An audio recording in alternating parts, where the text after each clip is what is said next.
Welcome to the Dance Studio Empire podcast business series.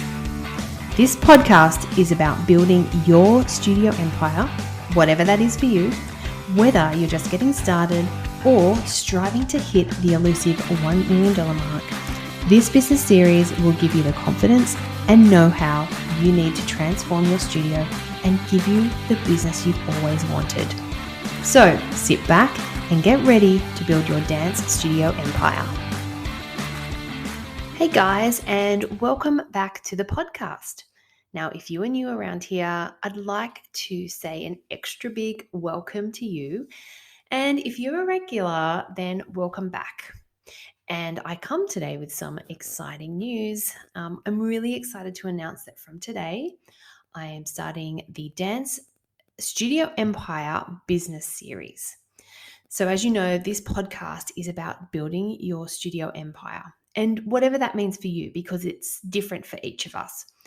Whether you are just getting started or you're striving to hit that elusive $1 million mark, this business series is going to give you the confidence and the know-how that you need to transform your studio and give you the business that you've always wanted.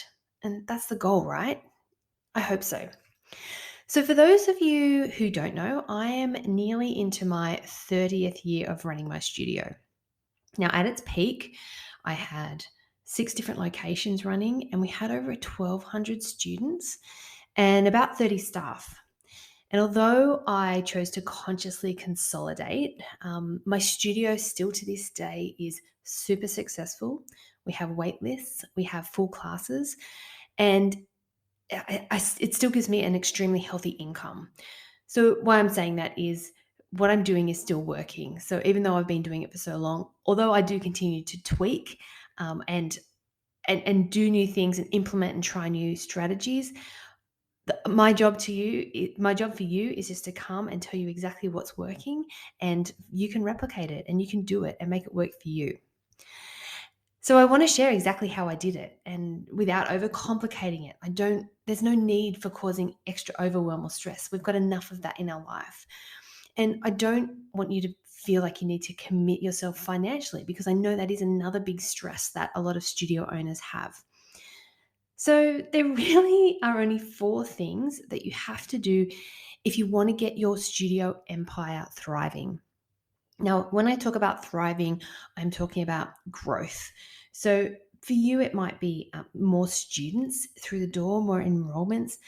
It might be financial growth. It might be physical growth. You might want to grow and expand your locations.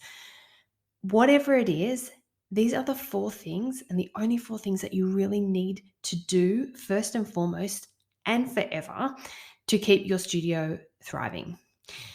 And today I'm going to tell you what they are. And in this episode, I'm going to dive into the first one. And then over the next couple of weeks, we'll dive into the other 3. So just make sure you stay tuned so you can keep on top of it with me. All right. Now, throughout this series, the business series, you are going to learn so much about me and exactly how I built my own $1 million studio empire. I love hearing other people's stories, and I like to share mine as well, because I think it's easier for others to relate if you know someone's actually been through that exact situation and experienced, similar dramas and circumstances. So when I decided to do this business series, it got me thinking about exactly what I did when I started and what I still do today.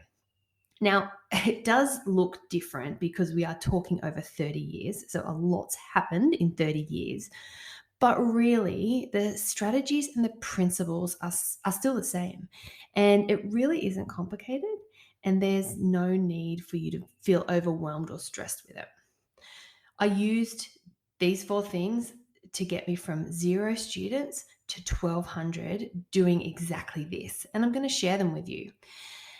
And like I said, it was different back then, and I certainly wasn't as honed in on exactly what I was doing. But when I broke down what I was doing, it is still the same. Now, it doesn't actually matter how big or small your studio is or how long you've been running. These four things will ensure your studio can transform from what may feel like an overwhelming cycle of struggle, or maybe you're even feeling stagnant. But this will take you to give you everything that you've dreamed your studio to be. What you what you do and where you spend your time in your business is so important. So let's get really clear on what and where that should be for you.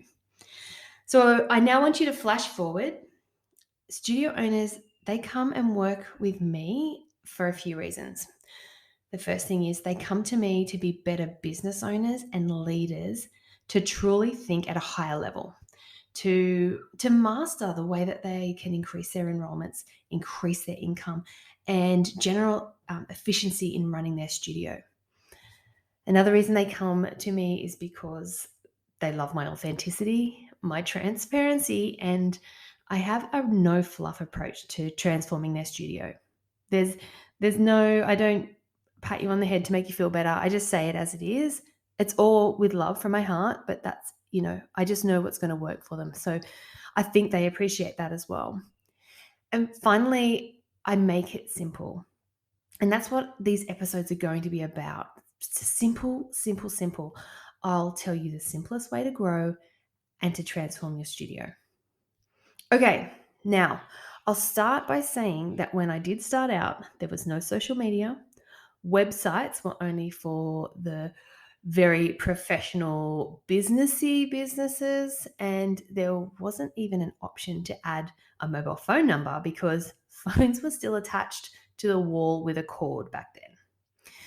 But still then and now, these four things worked well for me then, they work well for me now, and the studio owners that I work with, it's working for them as well.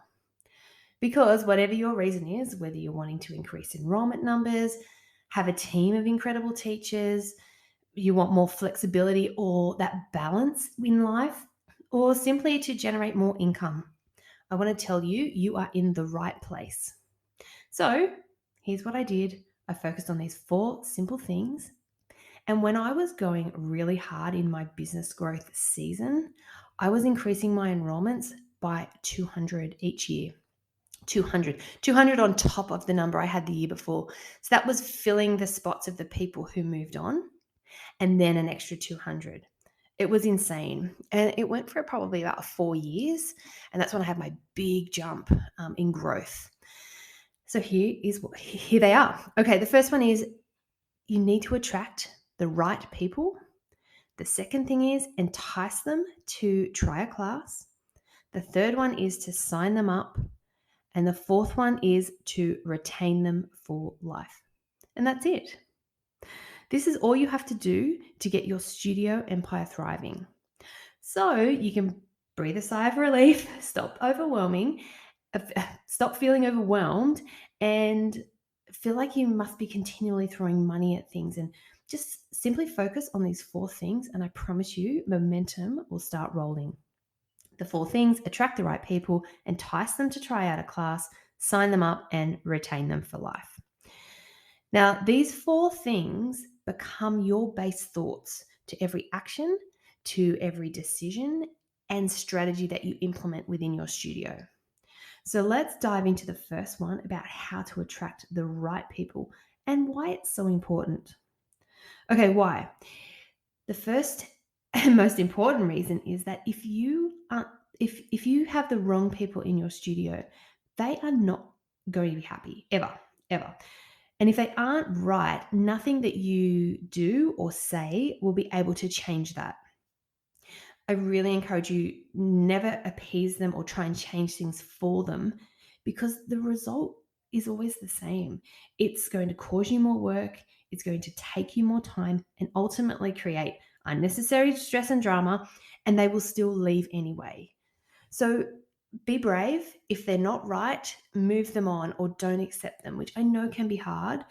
But honestly, it will, in the long run, it's going to open up space for the right people. So that's the first thing. Make sure that you can identify for yourself who they are and then not take them on if possible. So then how do you do this? All right. The first thing is It's your branding and your marketing message. So when I talk about branding, it's more than just a logo and a color palette. Your branding, it encompasses how your potential families see you, experience, and feel about your studio. So, if you want to be memorable, you need to create a strong brand presence that sparks connection, empowerment, and excitement with the right people to enroll at your studio. Then, once you have that sorted, that's when you need to get that message to your people via marketing. And then the word marketing, I know it's everywhere. For us older people, it can sometimes be little bit daunting, but for those of you who don't love it or aren't naturally gifted, I want you to think of marketing as simply how potential families get to know, like, and trust you. It's essentially a transfer of confidence that you are exactly what they are looking for or exactly what they're not looking for, which is just as good. And so, this is why you want your marketing to directly attract your perfect family. Okay. So, I want you to consider who your perfect family is. And then, when you do, use images and videos that will appeal to them. And then also carefully consider the language that you use in all forms of your communication. So, your social media posts, any ads that you might be running, emails, brochures that you put out or hand out at schools or in shopping centers. Think about the language and the words that you're using because it's all part of that connection, that empowerment, and the excitement that people will feel when they read it. Okay, so for me, we are predominantly a recreation dance studio. So our branding and marketing include images of photos with our dancers hugging in class. They're not always in uniform and their hair is not always neatly back, which much to my old school horror, but it's just not who we're targeting. We're not targeting those people. If we put videos out online of our dancers doing routines, they aren't always polished or precise because, again, this is not who we are targeting. We're targeting the once or twice a week dancers who prefer to keep their weekends free for other sports or for family time. When you hone in and refine your branding and marketing, you're putting the power and decision making into the hands of your potential families so that by the time they make contact with you, they know exactly who you are, what you offer, and that you are exactly what they are looking for. Or on the flip side, exactly not what they're looking for. So either way, it's a win, right? Does that make sense? So, for example, a preschool ballet school, they would unlikely have a professional hip hop dancer posing in an industrial setting. For example, an elite training school, but they are unlikely to have the students dressed casually in trackies doing classes and their hair not done. There's no right or wrong. So if you are an elite school and you do have photos with your kids dressed in trackies, that's totally fine. There's no right or wrong. It's just right or wrong for your studio. And it's going to significantly benefit you and your growth if you focus on it because you're going to attract the people that you want, the right fit, the right feeling, the right personalities into your studio. So, this week, I would love you to check in with your branding and your marketing plan.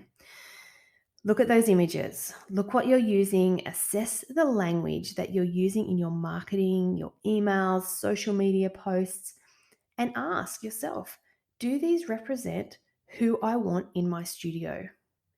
Am I appealing to the people? It takes me back to when we were very, very first starting our building our first website. So, like Dark Ages website, it's cool. And my husband was doing it, and neither of us had any idea. But anyway, we were one of the first to get website up for a dance studio. And that is still, by the way, paying off because we still have the highest SEO in the area. That's just a side note. But I remember him saying when we were looking for photos to put on to this website, I remember him saying, as a dad, I don't want to see photos of girls doing leg mounts and exposing all parts of their body in front of my face. He said, I don't want, if as a dad, and this was before we actually had kids, he was saying, for me as a dad, I don't want to be sitting in an audience and watching half-dressed tween girls dancing around and showing their bodies. And this is a personal preference, and this was just about us. And that's, it reflects who we don't have at our studio by choice. And so we very consciously made decisions about the photos that we put on our website, the language that we used, because we were very clear. There are places for those amazing dancers. There are studios around that will take them and absolutely take them, to the level that they need to be, but it's not us. And we were always very clear on that before having really any idea. I always knew that that's what I wanted to give to the kids that I started teaching dance to. And so that's where we are today. And we are still the same. We still have the branding message. Our website has been updated, thankfully, and our images are a lot better quality. But that's what I'm saying, is you really have to be really clear on what it is and then hone in on it. And then that's the message that you're going to be yelling from the rooftops. And that's going to be the thing that attracts the right people to you. And then you keep doing it. Like I said, we're still doing it now. We review our website every year, every January. We get back on, fix up our SEO, update any photos, any information we need. So you need to continually check in and tweak these things. Like I said, whether you're starting from scratch or whether you are, 1,000+ students, whatever it is for you. All right. Remember, like I said, these 4 things, I'll tell you again: attract the right people, entice them to try your class, sign them up and retain them, are the base thoughts for every action, decision, and strategy that you do within your studio forever. Okay, that's it for this episode. I will see you next week, and I'm going to dive into enticing your perfect family or your perfect dancer to come and try your classes so they enroll and stay forever, because that's the goal, right? If you're not sure, I'm telling you, that is the goal. We want them for as long as possible. All right, I will see you next week. Hey studio owner, if you are ready to have classes so full you need a waitlist, an incredible team who are exceptional with your dancers, or simply generate more revenue for your studio, then I want to invite you to join Dance Business Academy. Now, whether you are just getting started or striving to hit the elusive $1 million mark, Dance Business Academy will give you the confidence and know-how you need to transform your studio and build your dance studio empire. Just send me an email to info@danceteachercentral.com and I'll send you through the details.